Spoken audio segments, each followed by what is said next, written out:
Amy Ferris is an author, editor, screenwriter, and playwright. Her memoir, Marrying George Clooney, Confessions from a Midlife Crisis, was adapted into an off-Broadway show in 2012.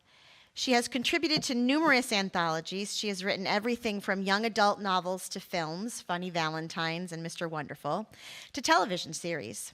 She has also been both an editor-in-chief and contributing editor-writer at the magazines Urban Refugee and Milford Magazine. Her new anthology, Shades of Blue, Seal Press, is a collection of writers on suicide, depression, and feeling blue, which is also being sold in our lobby today. It is an honor and a very happy night for me to introduce you to Amy Ferris with Embrace.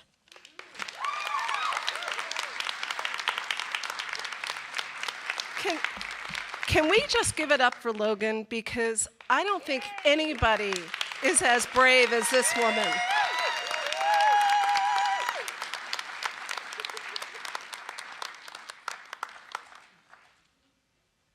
She really brings out the best in us. Okay.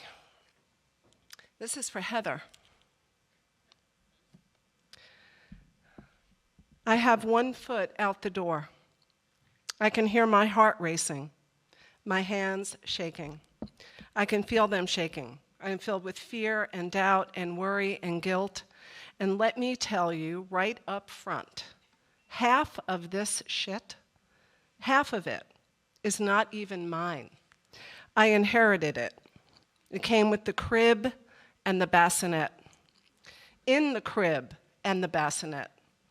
When I was 3 or 4 or 5 months old, my older brother, who shall remain nameless, tossed our vicious dog, our pug, in the crib with me and told the pug to eat me.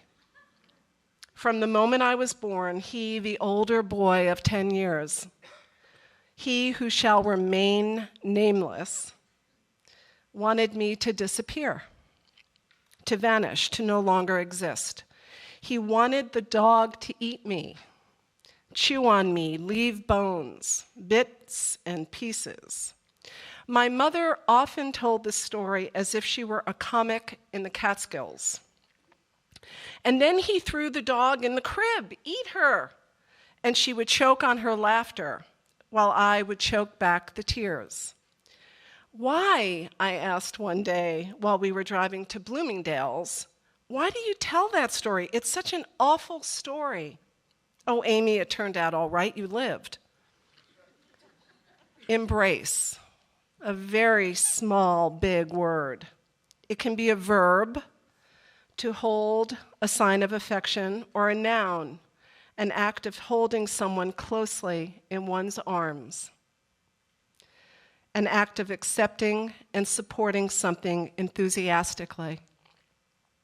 It has taken me many years to embrace my very own life, every bit of it, my foibles, my flaws, my fuck-ups. It has taken me a long time, plus therapy, to see that all of my imperfections are in fact perfections. They make me who I am.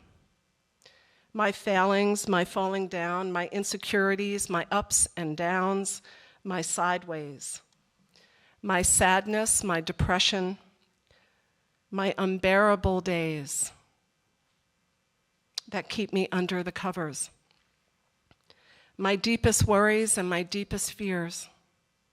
These are what stick to my ribs, my muscles, my bone, my skin. These are the very pieces of me that rub up against daylight and other humans. It has taken me a long time to embrace that not everyone feels the same way about my imperfections as I do. The boy who grew up to be a man, who shall not be named, still wishes that I disappear, vanish. And for many years, I have obliged. But what I recently realized was obliging him of keeping myself small, not writing my truth, not sharing my story, was keeping me boxed in. I am no longer embracing that idea. It has taken me a long time to embrace that my life is my life, and to not live it fully, blemishes and all, would be a disservice to myself. To not live my life out loud, messy as it is, and it is fucking messy, would be shortchanging myself.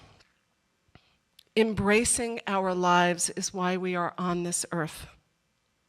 To have affection for our lives, to love our own lives, to nurture our own lives, to nurture and love and have affection for the pieces and parts that are messy and uneven, dark and painful, to coddle the parts of us that are broken, shards and edgy, embracing what embarrasses us, embracing what makes us uncomfortable, embracing our darkness, embracing ourselves so that we can embrace others and remind them as often as we can that every single fucking one of us is broken.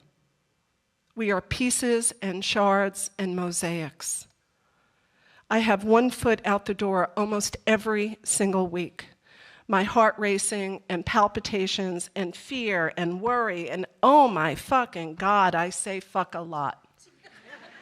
But then I edge myself back in and I remember that I am not the little girl whose brother, who shall not be named, wants her to disappear. And I am not that rebellious teenager who tried desperately to disappear. And I stumble back in and I embrace all that is me, the mistakes, the crazy-ass shit, the imperfections, the down and dirty unspeakables. Those are my beauty marks, and I will not disappear. Thank you.